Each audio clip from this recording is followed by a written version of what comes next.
Yung ito, pag-usapan natin kung aling oil nga ba ang babagay at dapat mong gamitin para sa iyong motor.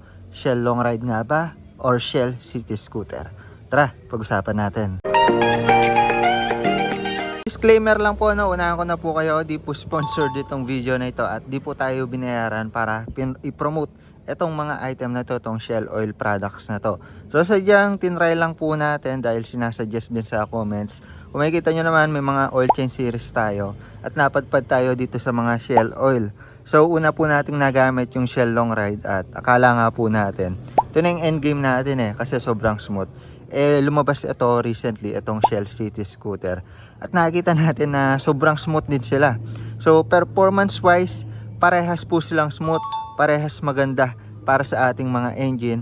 Pero ano nga po ba yung specific na oil na dapat nating gamitin para sa ating mga motor? Para bigyang linaw po yung mga katanungan ninyo kung nalilito po kayo kung anong oil dyan, sasagutin po natin yan una sa pamagitan ng Google or internet, tapos isisingit po natin yung personal experience po natin kung na-experience nga po ba natin itong nabasa natin online. So nag-search po tayo, i-search po natin which is better, Shell long ride or Shell city scooter.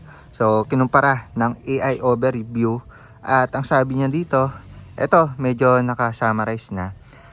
Choose Shell advanced long ride for extended protection and durability on long journeys, offering superior heat endurance and longer drain intervals up to 6,000 kilometers odo.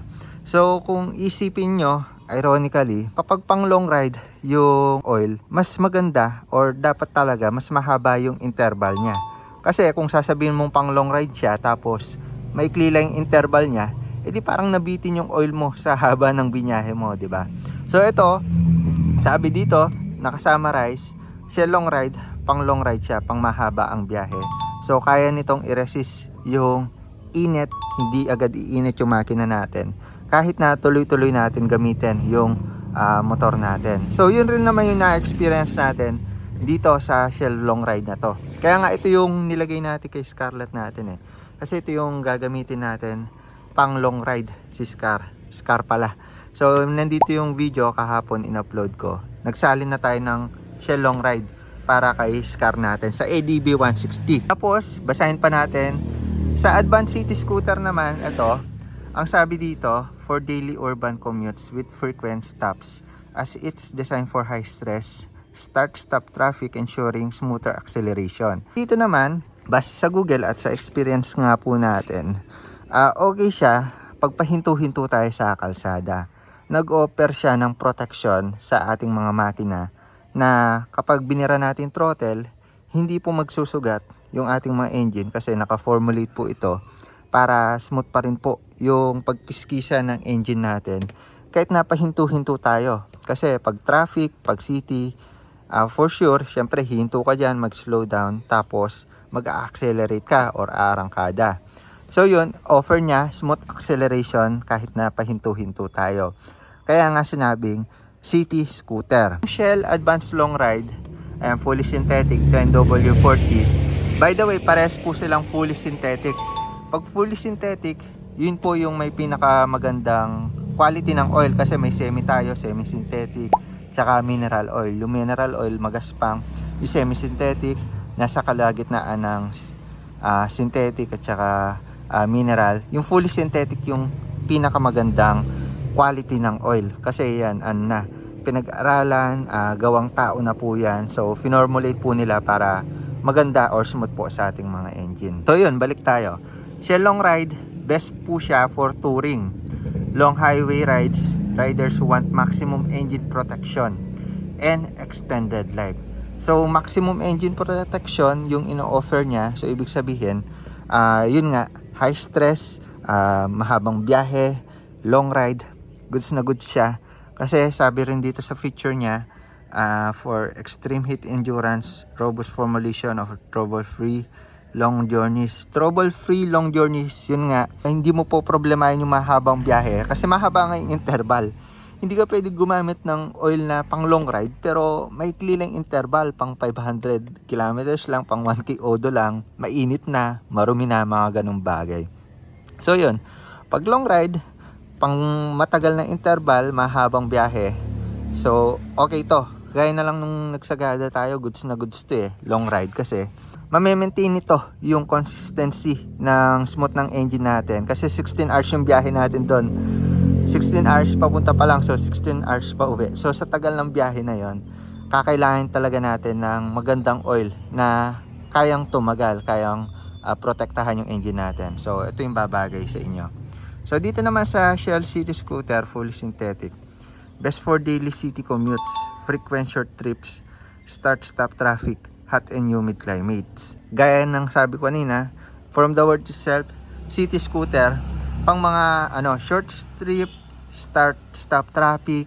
So, yun, pag mga pahinto-hinto talaga, pang commute nyo, pang service nyo, pang grab nyo, pang delivery ninyo yung motor ninyo, tapos nadadaan kayo syempre sa mga start and stop, mga traffic light, mga ganung bagay. So parang mga city nga, bagay na bagay tong city scooter. Yung feature niya, active cleansing technology for clean engine, smooth acceleration. So ino-offer niya smooth acceleration dahil mas madalas tayong maarangkada sa city dahil luminto tayo tas arangkada, 'di ba? Ino-offer niya smooth acceleration. So hindi tayo garalgal kapag arangkada tayo sa stoplight. So kapag arangkada tayo sa stoplight, smooth na smooth lang po yung andar po natin. Reduce noise vibration, designed for high stress urban condition.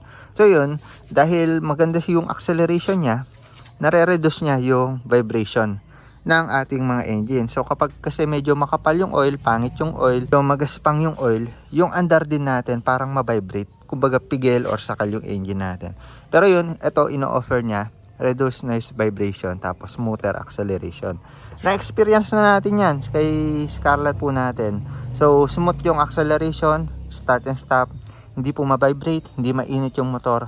Talagang all goods talaga pag Shell, no guys. So may specific talaga na oil para sa specific na gamit ng motor. So itong sa kapatid ko kasi is ginagamit niya pampasok sa eskwela. Teacher po kasi siya. So pang commute niya, pang service. So yun, araw-araw nasa 5 to 10 kilometers lang yung binabiyahe niya. Tapos may mga nadadaanan siyang mga traffic, pahinto-hinto. Kaya ito po yung ilalagay po natin sa kanya. City scooter. Kung maglo-long ride man po siya, madalang lang. Yun, okay na okay pa rin po ito. Actually, pwede naman po mag-interchange yung dalawang yan. Pwede naman po natin to gamitin pang long ride, tapos pwede ito pang city. Pero ayun nga, kung saan nyo mas madalas gamitin yung motor nyo, may specific na oil para sa inyo. Pang long ride, long intervals, Shell long ride. So goods na goods to kay Scar natin, pang long ride. Kay Scarlett ko saan ilalagay to, kaso naka-backlash pa siya. So dito ko muna ilalagay sakto. Yung odo po kasi nitong motor na to, 10k odo na. And makikita nyo, 10465. Yung huling palit po natin, 8.5. So halos nasa 2,000 kilometers odo na, magto 2k na rin. Tapos lumitaw na rin yung oil change. So 2k odo na rin halos yung oil nito. May mga nagtatanong po saan po mabibili itong mga oil na to. Ito magaan lang hanapin kasi kalat na tong Shell long ride na to sa lahat ng Shell oil na gas station. Nakikita ko to. Ito yung mahirap hanapin guys kasi bago pa. Tsaka di ko lang alam kung nagkakaubusan agad. Pero kung bibili man kayo ng legit online, maglalagay po ng link sa description. Galing po mismo sa Shell official store para hindi po kayo mapeke. So kapag may mga pick po kasi niyan, gumagawa ng kabrand po niya or kabote po niya pero iba yung laman. So baka mapeke kayo doon.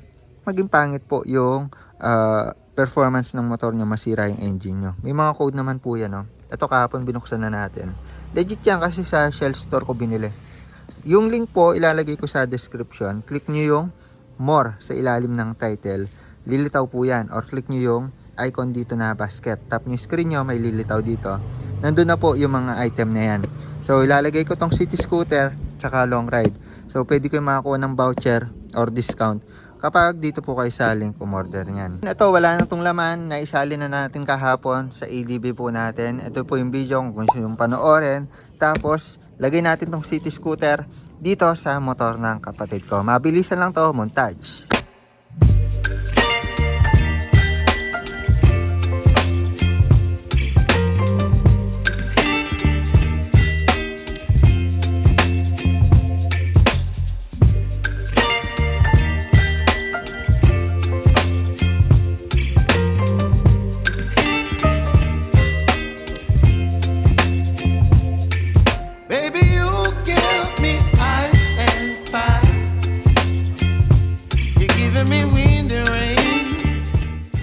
goods na tayo, napagsali na tayo ng Shell City Scooter dito sa motor na to. So 850 ml yung nilagay po natin kasi tanggal po tayo ng strainer doon sa kabila. Tapos yung gear oil, next change oil na po natin siya lalagyan kasi last time naglagay na po tayo ng gear oil. Start lang natin yung motor, tapos tatanggalin ko na rin yung indicator dito. So para ma-reset, alam nyo na to, pindutin nyo na matagal yung set, tapos susian nyo at tatanggal po yung oil change. Yun, tanggal. Tapos ideal lang po natin siya ng mga 5 to 10 minutes para umikot po yung Shell City Scooter or yung bagong oil na nilagay po natin dito sa motor na to. Ilalagay ko po yung legit na link ng mga oil kung saan po mabibili yung original na Shell oil na mga ito sa description po natin. Pati yung mga ginamit po natin sa pag-change oil. So sana nagkaroon po kayo ng idea sa video na ito. Ayun lang muna, the more click, the more you know, Shell City Scooter or Shell Long Ride para sa ating mga motor. Bye-bye.